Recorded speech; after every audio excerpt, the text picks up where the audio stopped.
प्यारे बच्चों, आज हम व्याकरण में करेंगे समास।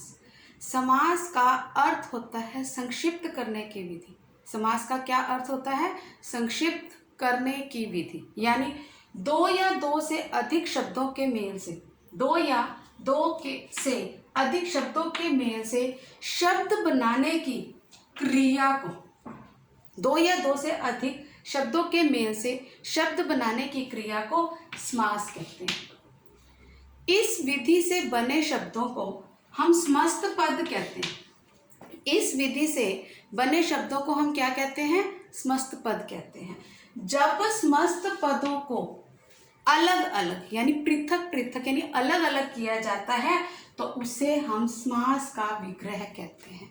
उसे क्या कहा जाता है? समास का विग्रह। अब एक उदाहरण लेते हैं। समस्त पद हमें दिया हुआ है देशवासी, देशवासी, देश का वासी, देशवासी, देश का वासी। जब हम इसको समस्त पद में लिखते हैं, जब हम इसको समस्त पद में लिखते हैं देशवासी। अब हम एक छोटा सा उदाहरण लेते हैं।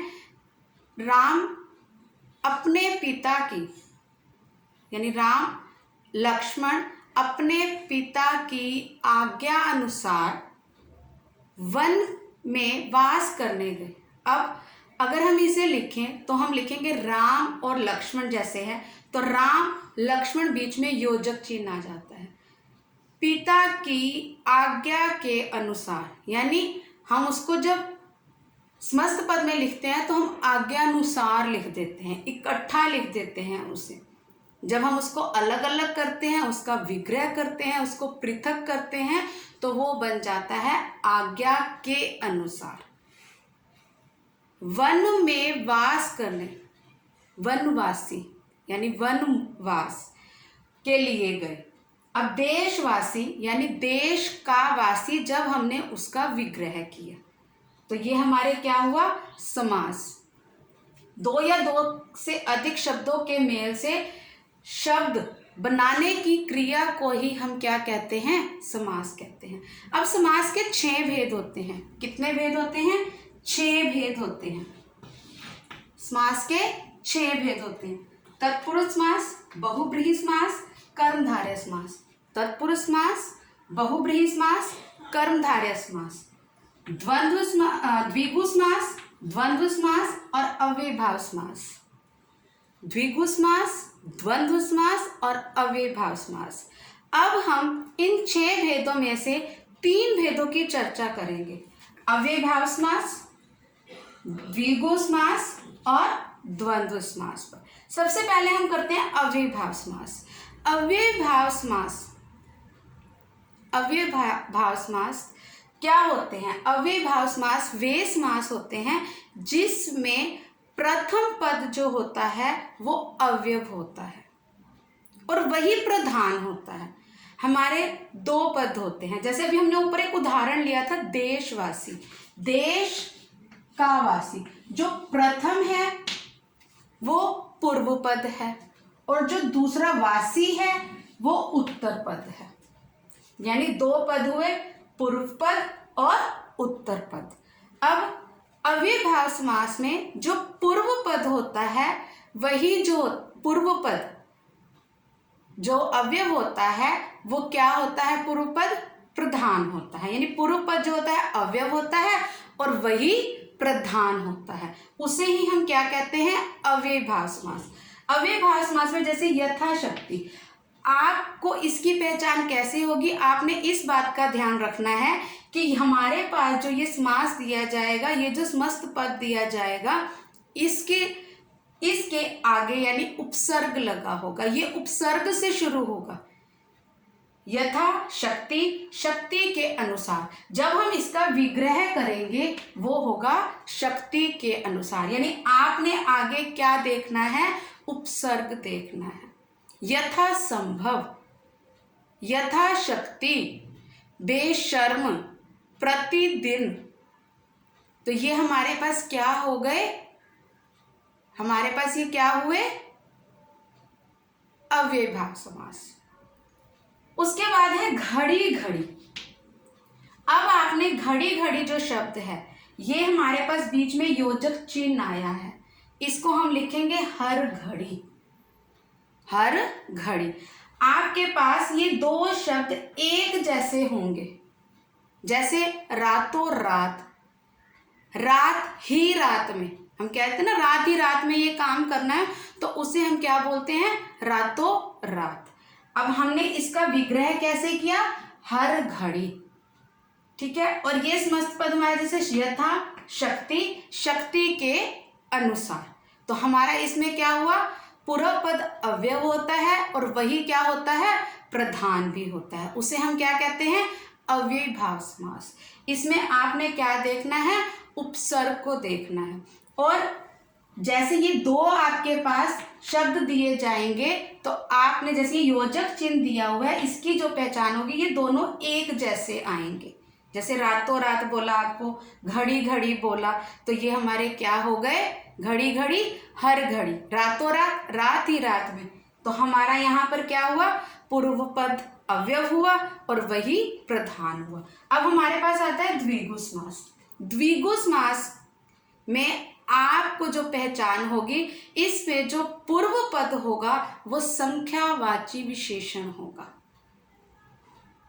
जैसे त्रिकोण, त्रिकोण तीन कोणों का समूह, त्रिकोण तीन कोणों का समूह, समूह को हम समाहार भी कह सकते हैं। क्या कह सकते हैं, समाहार।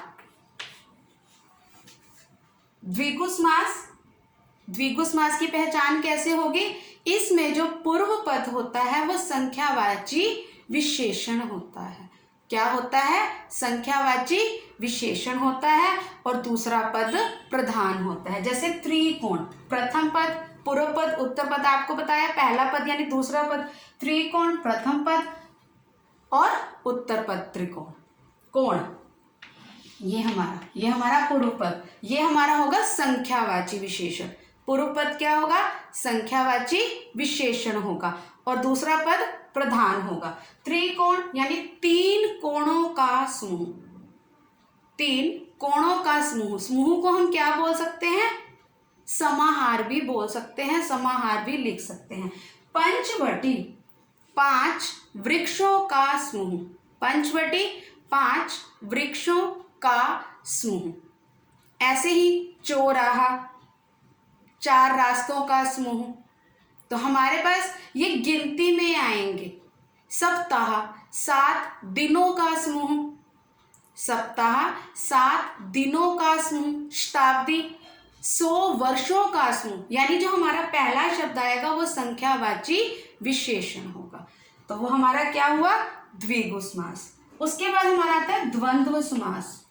द्वंद्व समास में आपके पास जो समस्त पद दिया जाएगा, जैसे लव कुश, इसमें दोनों पद प्रधान होते हैं।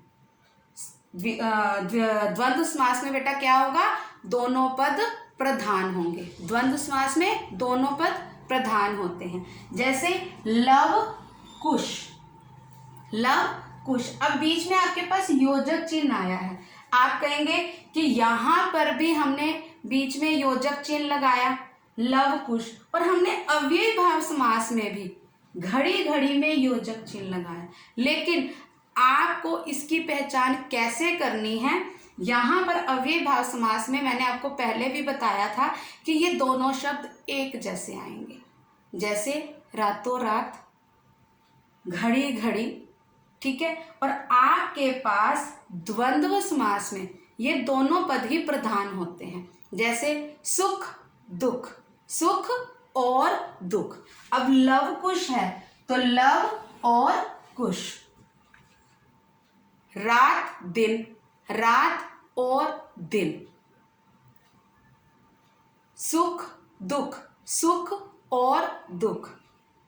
पाप पुण्य, पाप और पुण्य।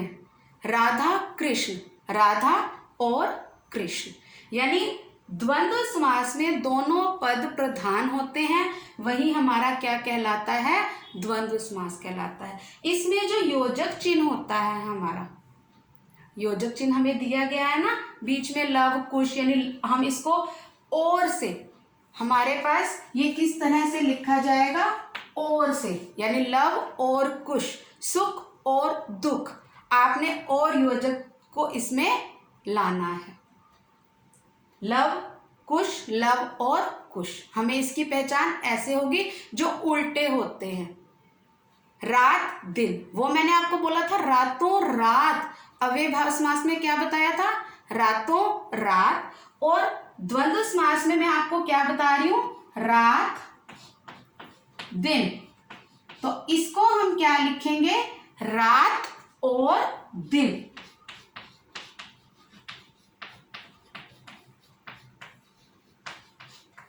और अव्ययभाव समास में क्या आता है, रात ही रात में। तो अब आपको अच्छी तरह से ये समझ में आ गया होगा कि हमने किसकी पहचान कैसे करनी है। इसमें हमारे पास अव्ययभाव समास में उपसर्ग होते हैं, और जो हमारे पास इस तरह से आते हैं वो एक जैसे ही शब्द दिए जाते हैं। इसमें प्रथम पद अवयव होता है और वही प्रधान होता है। द्विगु समास, द्विगु समास में प्रथम पद संख्यावाची विशेषण होता है, यानी संख्या आती है इसमें, हमारे पास संख्यावाची विशेषण है से इसकी हमारी पहचान होती है। और दूसरा पद प्रधान होता है। द्वंद्व समास में दोनों ही पद प्रधान होते हैं और इसके अंदर यानी योजक लगाया जाता है। योजक चिन्ह आपको दिया जाता है जब हम इसका विग्रह करते हैं। इस समास का जब हम विग्रह करते हैं तो उसको हम और लिखते हैं, जैसे लव और कुश, रात और दिन, सुख और दुख, जन्म और मरण, ठीक है, राधा और कृष्ण, माता और पिता। यानी इसकी जो हमारी पहचान है, यानी उल्टे होंगे, ये उल्टे शब्द जैसे होते हैं उस तरह से।